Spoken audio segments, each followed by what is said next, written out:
Hi, students. Thank you so much for joining today's Welcome Wednesday. Today we have the awesome Jason, and he is presenting Telling Your Story, How to Write an Effective Statement of Purpose. Before we do start, I will send the QR code and link for you guys to check in, and so you guys can get that form sent to you via email, and I will let Jason take it away. Thank you. Thank you, McKenna. Good afternoon, everyone. Hi, I am Jason. Please call me Jason. I'm Jason Burrell. I am the one of the assistant directors at the School of Visual Arts and Design. I'm also a professor. I have a Master of Fine Arts in Drawing and a Master of Fine Arts in Painting. I teach drawing, painting, illustration, sometimes photography classes. I also teach in our graduate program. I'm going to jump into this talk about writing a statement of purpose. Please interrupt me at any time. Your asking questions is an opportunity to for me to change the tone of my voice. I encourage all my students in my face-to-face classes to ask questions so I can be more individually helpful. I'm going to be talking about statement of purposes a bit generically. So if I can help you make your specific statement, that would be a very good outcome for all of us. Your example will help your other attendees, it will help me, and it's one of the main lessons from today that you want to be specific. I've got a slideshow, of course, boring, boring, but it's got words in it, and I know some people they're visual learners or textual learners, so seeing things can be helpful. So this is my information. Invite you all to email me at jason.burrell@ucf.edu with any follow-up questions, and we can go from there. Except, of course, that I have begun my slideshow with the last slide, not the first slide. Um, let's try that. Let's try this, and we'll go back and have some fun with sharing screens. All right. Boom, boom, boom. Okay, so here's the slides. There's that email address again, jason.burrell@ucf.edu. One of the challenges to writing anything for any application is that you fall into a trap of writing what you think they want to hear. And that path is only a false path. That path takes you straight off the cliff into badness. Um, they want to get to meet you. Now, what really happens, I am as a coordinator of our graduate program in Master of Fine Arts, I read several dozen applications every year. And so we need to get through them. And some of my colleagues, I get excited about meeting people, as you can maybe tell. But my some colleagues are like, okay, this is work, and they just want to get through it quickly. They want to be done with it. So they are reading a little bit grumpy. And so writing what you think they want to hear is a quick way to go, oh, that's not it. They want to meet someone new. People are fascinating to people. So share who you are. That's a great summary right there. Share who you are. What are you already doing? What is your evidence? And just emphasize that.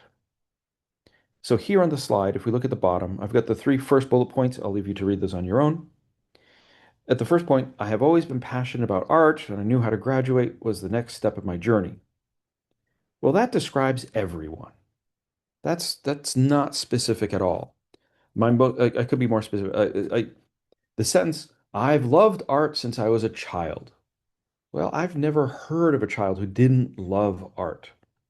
So getting passionate about it, being real is not going to be a generic sense that applies to every human being on the planet. Here, and the last bullet point on the slide is a AI generated example of what AI thinks is stronger. And it's partly right. And let's see how it's specific. After completing, and it's talking about what you do, not what you feel. It's talking about what you're doing, not who you want to be. So it's real. After completing a year-long series, oh, that's a flex. A year-long project? That looks great. Archival family photography through lithography. So it's very specific. Okay, you found photographs and you made lithographic prints. It's very specific. I know what you're interested in.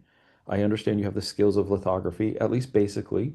Maybe you're good at it, maybe you're not, but it's real. And we can see how the specifics of the sentence are helpful. So before I hit the next slide, take a moment and just think to yourself, what are the things, the professional things you are already doing? It might even be stuff you read that might be, I subscribe to certain video channels. I have a subscription, you probably don't have a subscription to a magazine, but you can talk about what material from the field you are feeding yourself. You can tell about the project that got you interested in your future, and that is specific. It is in the past, which is not the strongest thing to talk about, but it is real and that is strong. All right, excuse me. We're going to have some fun with, there we go. So here, this first bullet point is a big deal. Even right now, I'm dealing with, here in February, my third year MFA students are writing their thesis papers. And they all go through this process where they all write far too much biography. They're telling their life story. And I'm sympathetic. You're telling your life story is valuable. Never let anybody tell you your life story is not valuable. It is valuable. But in a graduate application, it's usually not that valuable. Um, and so my students, when they're working, they keep all the biography information. I say, don't delete this. Save this up to a cloud. What you in the future you will want to use all this writing you developed. But in this case, in my case, we're talking about it being a fine artist. So where's you're talking about your art, where you're talking about your art working, how you work harder than other people, how you work creatively. And those start to be specific, they start to be field related. Again, we have another weak example where it's a very generic sentence. Who doesn't say things like this? Everybody says creativity is important to a child. But then when we get stronger, we've got my undergraduate work shifted from exploring media. I just was browsing YouTube. I was just, I was on TikTok all the time, to sustained investigation. And that's talking about how you're maturing. That's talking about this is very good. This is a really, please write this down if you're taking notes. How are you better than the average undergraduate? How are you an exemplary undergraduate specifically?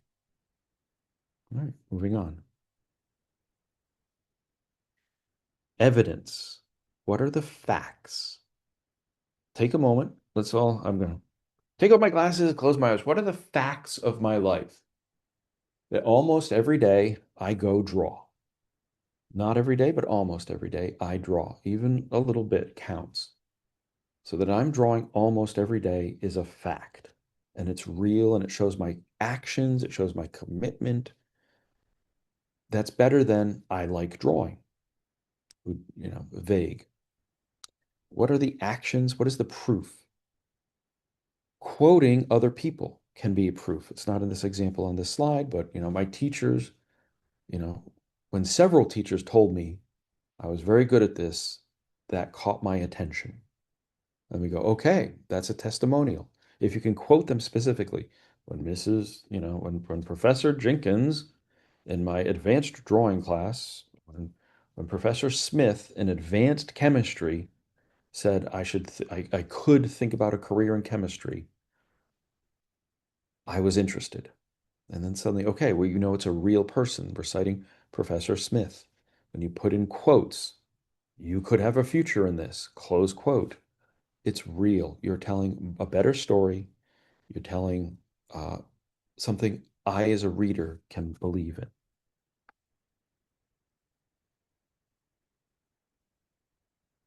Right. And then again, this is another way of talking about specifics. How do you turn what you've done in your past into a proof for your future? And one of the ways you can do that is you can talk about how it carries a skill forward. What did I learn? but specifically how this learning this changed my behavior. And that's a promise that you'll bring that behavior to your new graduate studies. And then the faculty sitting in their offices reading a PDF file on their computer screen will start being excited about your arrival in their lab, in their studios, working with them. Ah, this person could help me if they're a science faculty member. They might have teams of graduate students working for them. This person can take care of this kind of processing, whether it's research, whether it's writing, whether it's conducting actual experiments. What are your abilities? Now, standing out. This one's difficult. Most of my students have a hard time bragging. And they're not wrong. It's you don't want to brag. You don't want to oversell. You don't want to be rude. You don't want to be an egoist. But you do need to be accurate that you are strong at some things. That if you have a high GPA, GPAs exist for a reason. They exist because the process of graduate school, the process of graduate school application is comparing one person to another, which is can have a dark side. But we want to approach it with kindness. We want to approach it with open-mindedness and fairness and realism.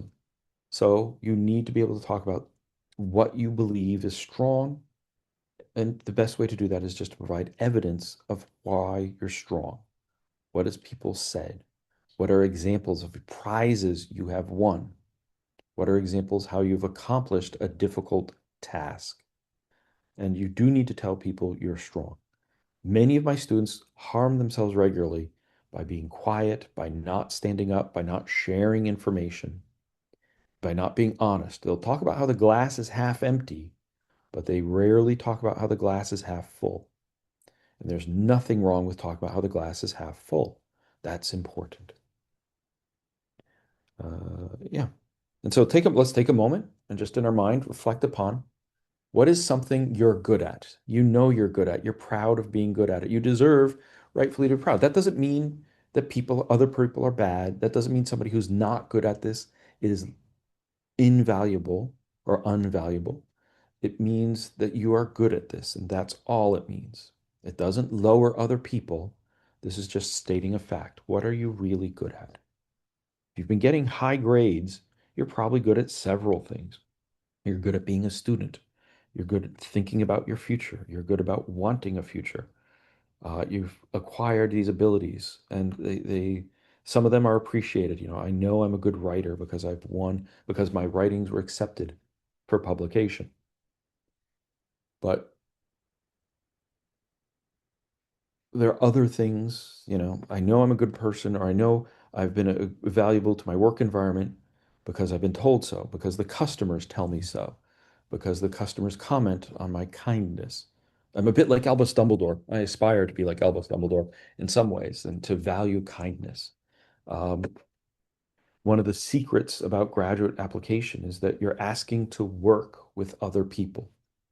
And so the answer is, whom do I want to bump into at 8 o'clock in the morning on Monday? Who's, going to be good company? Uh, and so it's not the rude person, the person who's nice, a person who's capable, a person who takes care of their business. What is the story of you taking care of your business? Now, we've reached slide number 8. I'm going a bit faster than I intended, but I'm just kind of excited and I've had some coffee. This slide is unlike every other slide in the show. Uh, Please begin reading it while I talk over. This is an excerpt. This is from a very famous paragraph in a book called Oh Lost by the author Thomas Wolfe. This book was written in 1928, and it's a famous paragraph because of the writing. It's writing about something that people kind of don't talk about. There are many romantic comedies, and you see people kind of being romantic and stuff like that. But this writing is about the inside of a person's life. When we watch a movie, we see an actor acting with the skin on their face. But this author, Thomas Wolfe, was trying to write about what was happening inside the mind of someone who from across the room sees a person and falls in love. Uh, just FYI, again, this is written in 1929. So Chesterfields and Lucky Strikes are referring to cigarettes. The swirling vapors of pompous Chesterfields and arrogant Lucky Strikes is just talking about cigarette smoke. Back in the time of the 1920s, you could walk into a room and it would be filled with cigarette smoke wafting around. But as you read this paragraph, let's notice a couple details. He does use the verb to be. In fact, the third word is was, uh, but he's specific. He uses some delightful verbs. He uses some grateful, some remarkable modifiers. Fire, it's not just red, it's fire engine red. It's not just yellow, it's cornstalk yellow. It's not just a big room or a wide room. That room has a chasm that stand out. Also, he breaks some rules. He emphasizes by following the true human experience about just focusing on someone's eyes. He talks about our eyes too much. But that maybe is what happens when you're with someone whom you are infatuated with, whom, a dear someone. You pay attention to them a bit more than you'd pay attention to anyone else normally. And this poet, it's awkward. Here he is falling in love and he starts thinking about ancient Greek poets.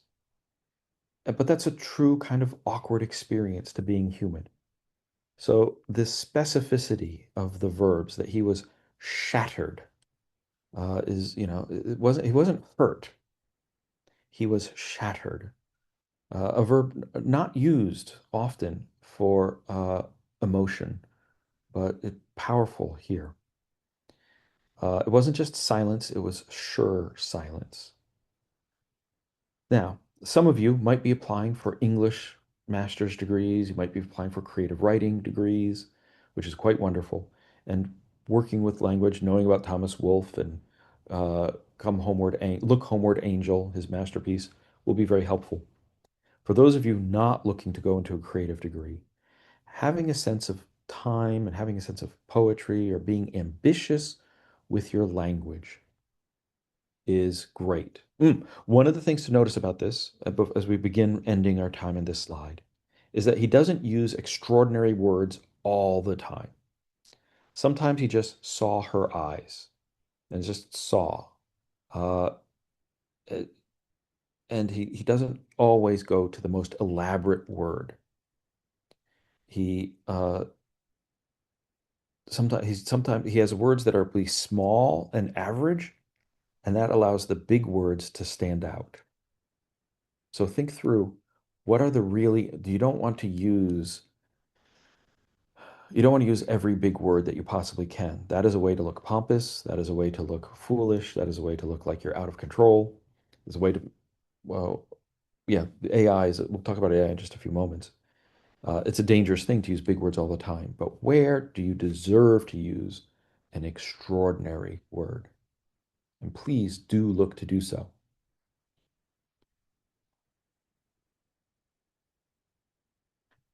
This is great. Many times I'll read student writing and they'll be like, I really want to be here. You guys are amazing. I hear you. You're the best. I think you're the best. And that's a sign that we're dealing with an immature mind. Uh, and here's a good example of how to elevate that thought, where you find out what exactly it is about the program that interests you. That you can maybe name a specific faculty member, which is a dangerous gamble, but it is a legitimate strategy. You can certainly look to know what the program in large is famous for and does. And if that is what you want to do, then you should definitely talk about it. But flattery is, again, is not the strongest approach. Fit is not flattery. Fit is very appropriate. It's specific and it's mature. Now, this one's in a very important slide. For myself, and just myself, I tell my students I want them to use AI. AI will speed up their work process. AI will suggest things to them. The challenge is that if they use AI and they stop, they're fools and they're going to be presenting very, very weak materials. If you use AI, you must know and you must follow through on spending a good amount of time reworking it. I recommend using AI because for me, AI, when I use AI, I have to rewrite everything, but that still takes less time than doing it without AI at all. And I have to remember that I am responsible. I am the person putting my name on the document. If AI makes a mistake, it's become, and I don't catch it and I don't change it, I am responsible for that mistake because I am responsible for my documents. AI might help you get started, but you are going to need to rewrite your statement of purpose, your letter of introduction, your letter of research intent. You're going to need to rewrite that several times to make it yours. Let's get real with this for a moment. And if we look at the weak excerpt, through this process, I gained valuable insights that shape my artistic identity. That's a nice sentence, but it doesn't, what is your artistic identity? What is your valuable insight? It doesn't say, I'm not convinced that you've had a valuable insight or you have an artistic identity with this sentence. You're not mentioning it is problematic. It suggests I'm dealing with a poser. But the stronger excerpt, after abandoning a 6-month project that relied on symbolic imagery alone, I began prioritizing process-driven decisions that allowed form to emerge from material resistance. That is a much better sentence. But, dear attendees, there's an even better sentence. I haven't written it up yet. I'd like us to work through this together. Would you please reread this stronger excerpt and let's think through together how we can make this stronger? Because this is generated by AI. After abandoning a 6-month project that relied on symbolic imagery alone, just by adding the word, by changing a 6-month project to my 6-month project, we'll start elevating this. It's more personal. After abandoning my 6-month project, and you could change it. This is awkward. You could say something like where I relied on. That's again, naming yourself twice can be dangerous. You can start having too many pronouns referring to yourself, which is dangerous and possibly bad. But if you haven't done it in several sentences prior to this one, it would not be a problem. Relied on my symbolic imagery alone. You could say, what kind of symbolic imagery? I'd be interested to know what symbolic imagery, what symbols are important to you, because that is very revealing. I began prioritizing process-driven decisions that allowed form to emerge from material resistance. Process-driven is good. It's sophisticated, very contemporary language. But again, you could be more specific than that. What process-driven? Are you more physical and the processes of your physical handling of resistant material in your hand? Or is it process-driven that involves thinking?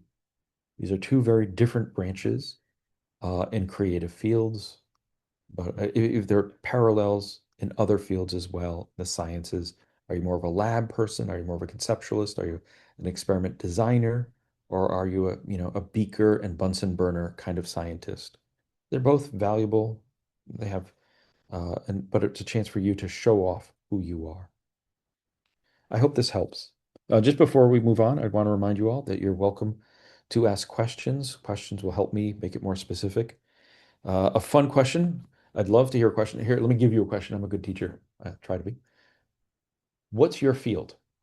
Hey, Jason, could you tell me an example from my field? I'm interested in studying X.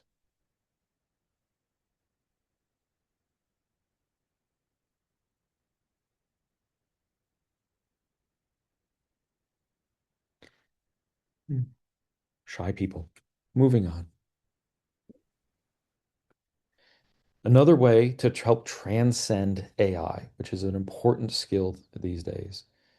AI will become a style, and AI will be a very popular style for about 6 months to 1 year. And then writing, painting, image making are all going to want to be very different. The pendulum swing against AI has already begun. It's weak, but it exists. And people are already starting to write in a way that definitely that highlights they are not AI, that a human being is the other end of this letter and this writing.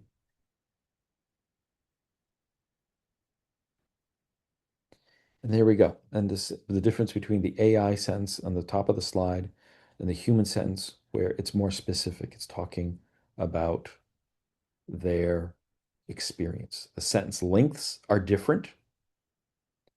Having a very short sentence next to a very long sentence is something AI doesn't yet do commonly.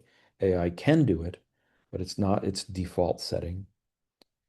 And it's not as revelatory. It doesn't explain a human experience. What emotion were you going through as you were interviewing your hero? If you want to be a journalism, if you're a researcher and you're talking, I called them on the phone, what were the human experiences you had as you were waiting, listening to the ringtone? And that would be insightful to who you are. And it would highlight that we're not talking, the possibility that we're not talking to a machine. Proof and specificity, what you're looking to do with graduate school. In my case, our program, the one I coordinate, specifically asks for a letter of research intent. A letter of research intent is strictly forward-looking. We're not asking for your life story. We're not asking what you did in high school. We're not asking for the moment you became aware you wanted to study fine arts. We're asking what you plan to do with your future. This is always valuable content, even if they don't ask for a letter of research intent. If this is of interest to every process, this shows responsibility. It shows that you are not a passive student, but that you're an individual who has plans, who looks to make things happen, and all of those characteristics will make you far more appealing to a graduate program. Again, your origin story is valuable. I love my origin story. I've written it up. I use it in conversation sometimes. I use it in presentation sometimes. But an application to graduate school is not time for your origin story. That radioactive spider uh, doesn't actually say who you will choose to become. So let's avoid origin stories. Write it up, value it strongly. It's a wonderful experience. Um, Being appropriate. There, you can talk about things that are inappropriate in moments like this, in moments of stress. That can happen. So try and read the room. Um, Understanding your value, that if you talk about, I solved this problem, that's valuable. And then what is the result of solving that problem? That is even more valuable because it indicates what you'll do with the rest of your life.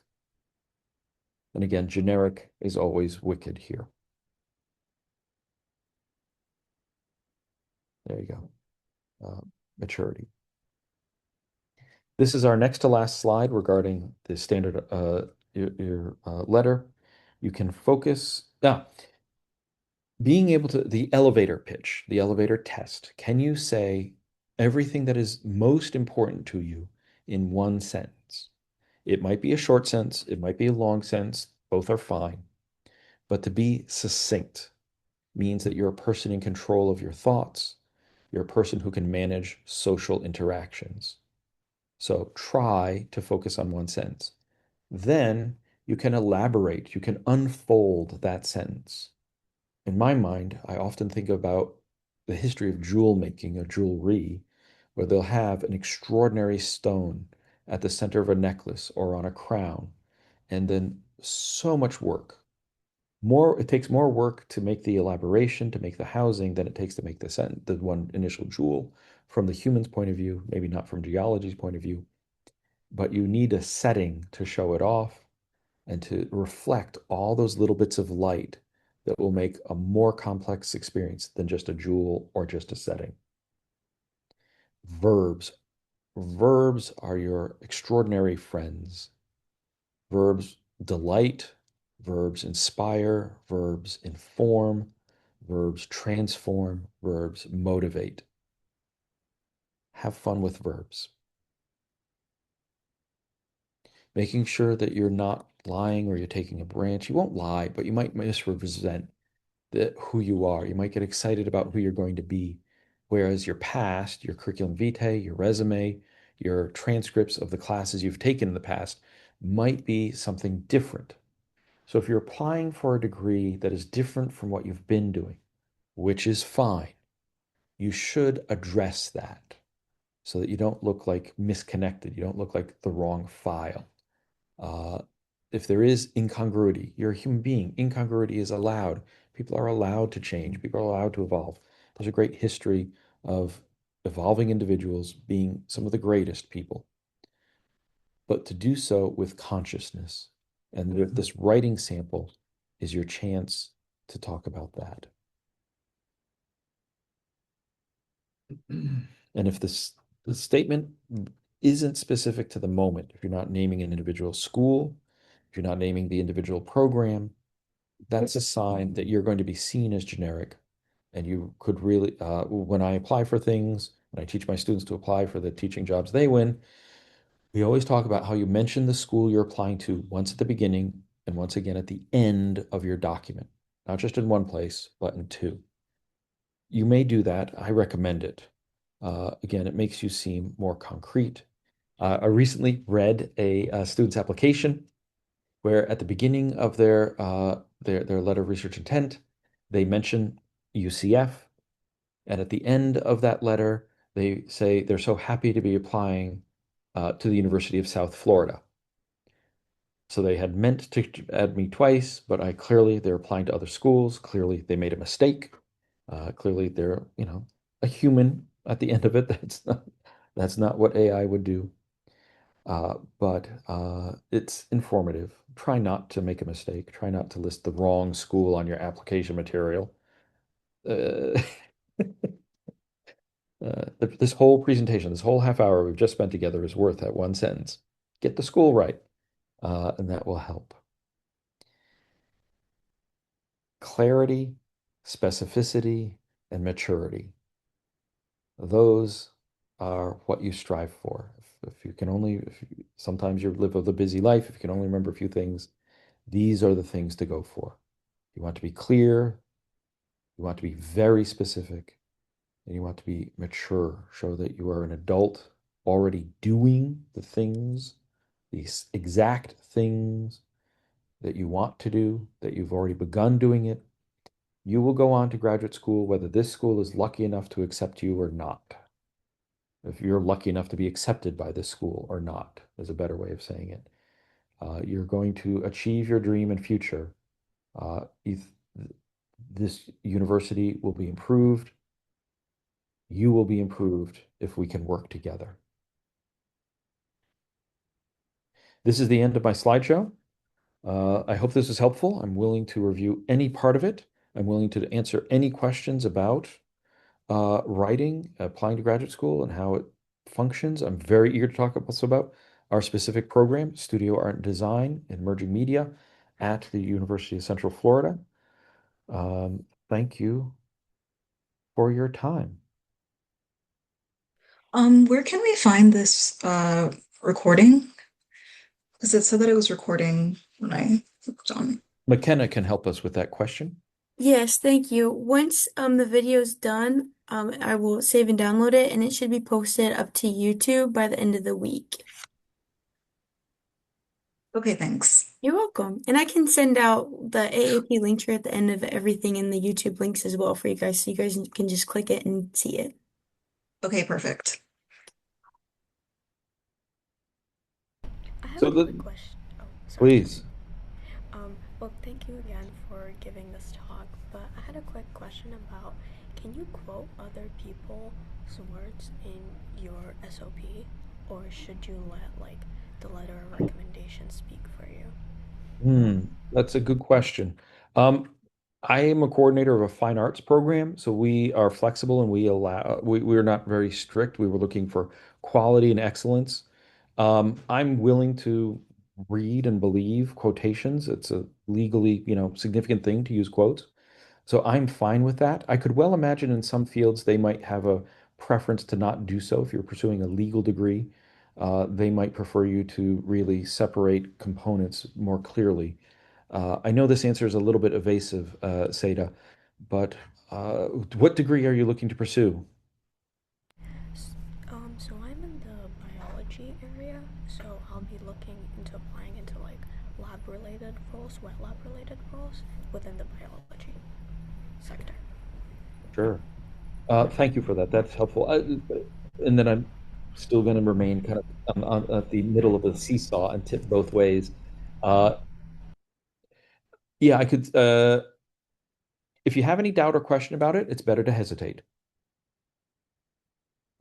Sometimes programs ask for multiple writing materials. They might allow you to have a letter of introduction, which would be fine to include quotations, which is fine to have a little bit of biographical information. But since this is a science, I could imagine they might have slightly stricter rules about keeping content divided. Not as strict as a legal program, but so if you have any doubt, then keep it. If you're unsure, keep it a little bit. Follow the rules a little bit more stringently. Got it. Thank you. You're most welcome. But again, in a creative field, I would imagine they love it because it's a change of voice. You just experienced that when I kind of was going on in the same tone. You're like, oh, my attention's wandering. But then I'd pop in and go, hey, Star Wars. And suddenly people go, well, what? And, it helps from a purely artistic human writing strategy. I have another question. Sure, Tiffany. Okay, for example, like I want to apply to medical school, so for the purpose statement, you obviously have to explain why you're interested in being a doctor. That's fine, but like I don't really have like a specific interesting story to tell that like led me to this path. And I feel like admissions committees like usually sort of want that. So how would you stand out if you don't really have like an interesting story? Sure. Tiffany, that's an awesome question. I don't say all questions are awesome, but sometimes I do. And so far, we're batting 100. Um, there's still something interesting. You might not Okay. know of an interesting story, but you might have one. So you could take some time to think it through and talk with people, talk with your family, talk with your friends, talk with your favorite teachers or who know you well, and ask them, "Hey, I'm applying to and be direct. I'm applying to medical school. I got to write this thing. A story can make a difference. What story do you know about me?"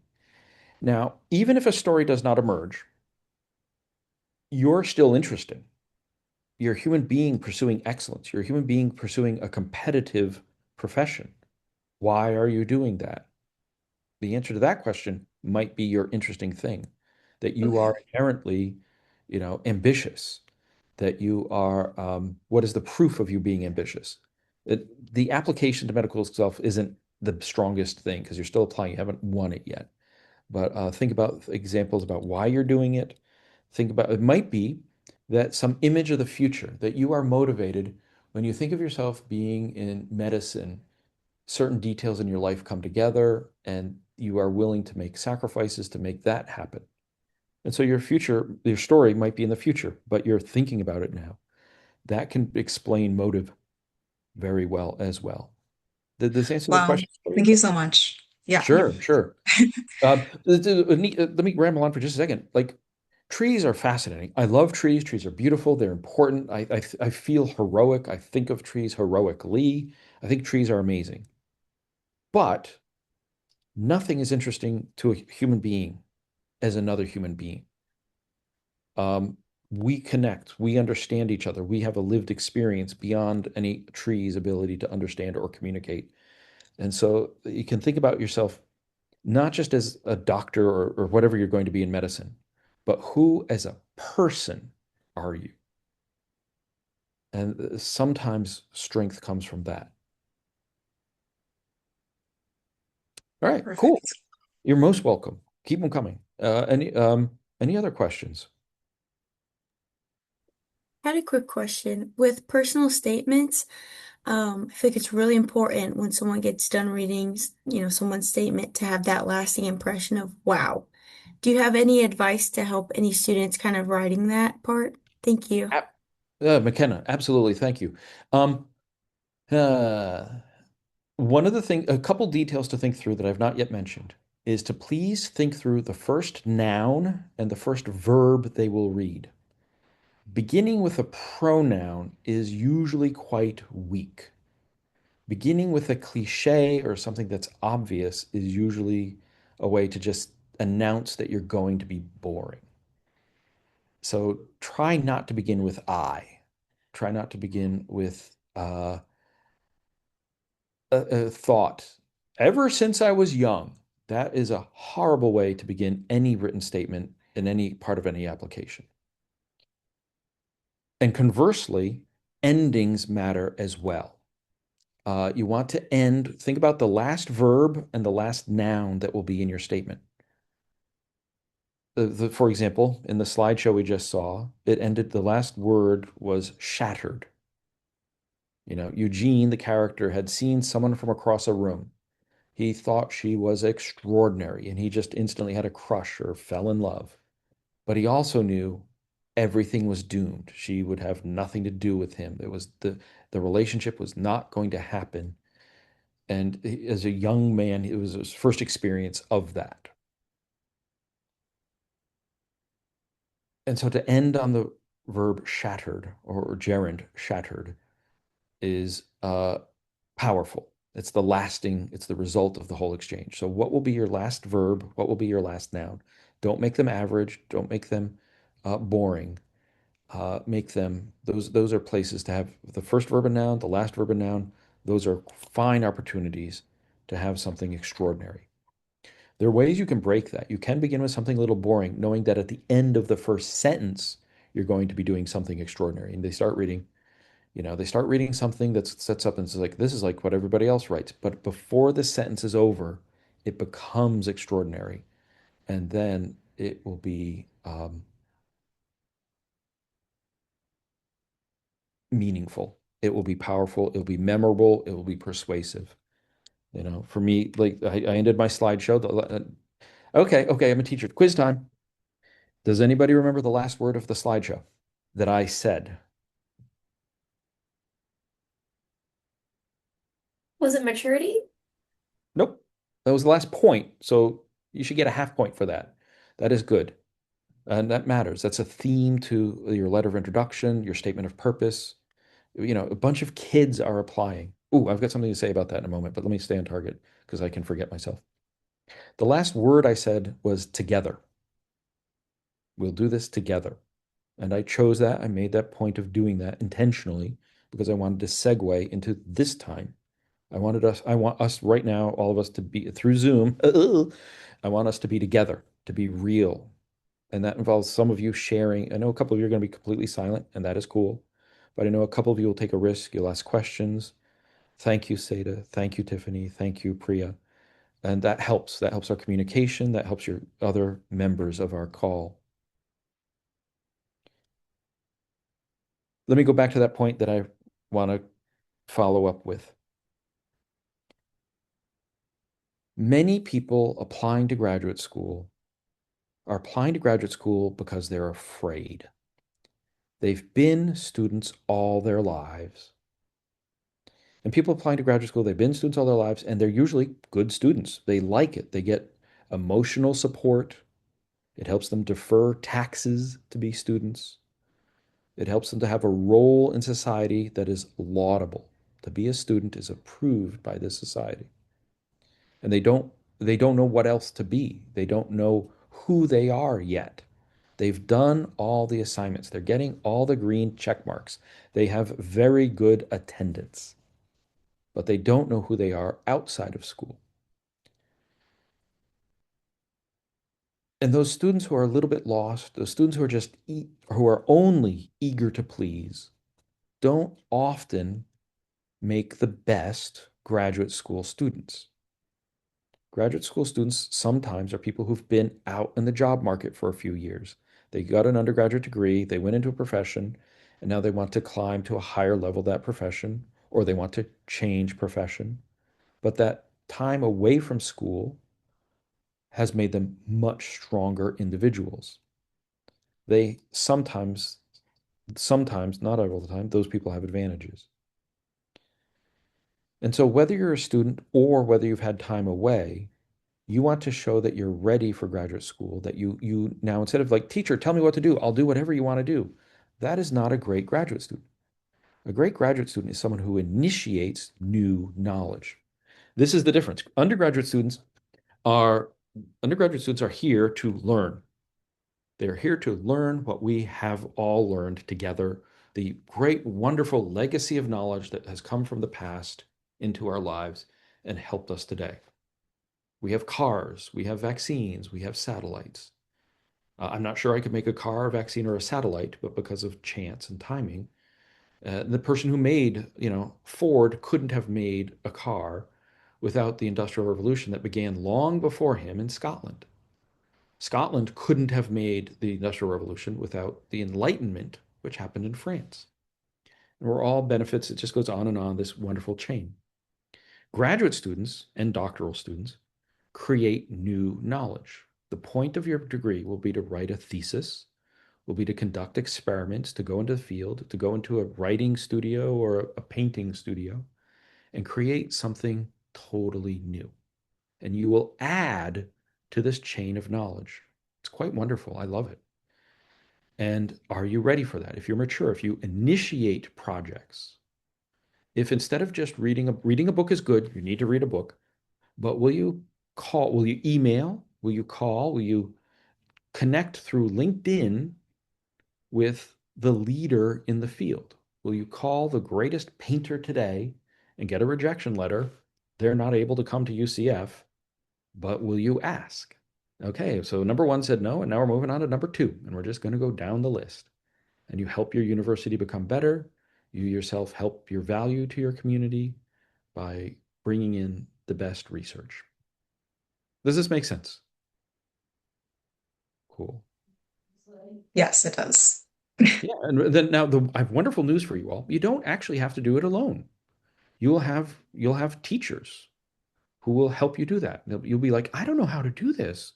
I want to write to, I want to write to Anselm Kiefer, one of the most, I have like 6 books on the top shelf. They're not just regular books. The Anselm Kiefer books are like really big books. They're so expensive. He is the most prestigious, most expensive, most notable living painter of our times. Well, you'll come to me or you'll go to your other teachers and we'll talk about, well, you need to know them. A favorite story of mine is one of our film students. I didn't know this student individually, but for a while I work with my film faculty colleagues, and they tell the story of, what's his name? Thin Red Line. Hang on one second. Let me do this thing. I know it's annoying.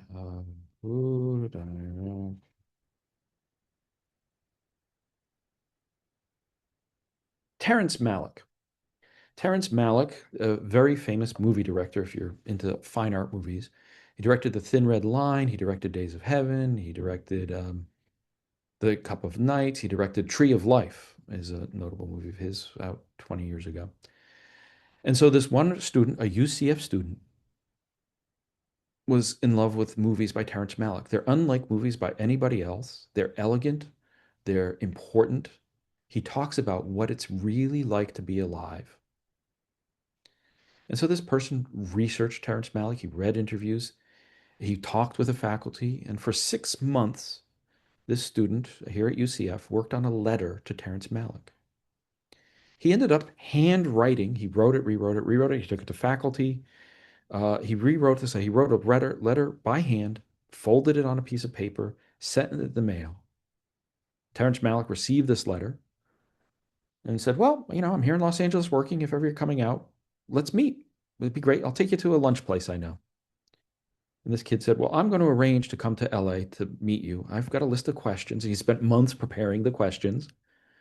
And he had lunch. He had lunch with Terrence Malick, one of the most important directors working today. And Terrence Malick was so impressed with this person. This student, this former UCF student, now works as his assistant editor. He shapes, he helps, he's one of the voices who helps shape the voice of Terrence Malick's films. And we will help you do that here. You will come, you'll be like, I have a goal. I don't know how to achieve it, or I know partway how to achieve it, or I have a plan. Could you help me make my plan better? And your faculty should help you. That's our job. I love doing that. When I teach a graduate class, my graduate class begins, welcome to class. This is a graduate class. What are you going to do? The student's first assignment is to write up what they're going to do. It's not me coming in. Today we're making an assignment about trees. I love trees. Let's talk about trees. That's me. That's me projecting onto them. That is at a graduate level, that is bad teaching because I am suppressing my students' individuality. I'm suppressing my students' voices by giving them or loaning them or covering up their voice with my voice. And my students say, well, I'm going to make one painting. And I'm like, that's not enough. You're going to have to make 6 paintings. Or a student come in and say, I'm going to make 200 paintings and change the world. I'm like, we're going to dial that down. Let's see, we're going to make, let's aim for 10. Let's try, let's see. And I have a student, a former student, who's who's a very great artist locally. He hasn't made it big yet, but there's hope. In 72 hours, he can make 36 artworks. And then he has to take 48 hours off. He comes into the studio, he makes 36 artworks in 3 days, and then he goes away for 2 days. He just sleeps and plays video games. And then after 48 hours, he comes back in the studios for another 72 hours. That's his process. He's crazy and inspiring. And you'll have a chance to define yourself, to work with professionals, to name your goals as you approach graduate school. We're hitting the 52-minute mark. Does anyone have any questions, please?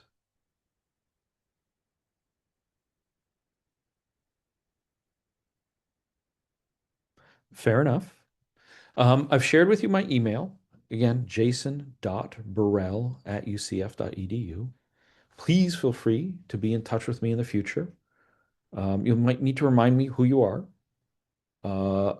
And I'd be delighted to help in any way I can. It's part of what makes me a teacher and wants to be here.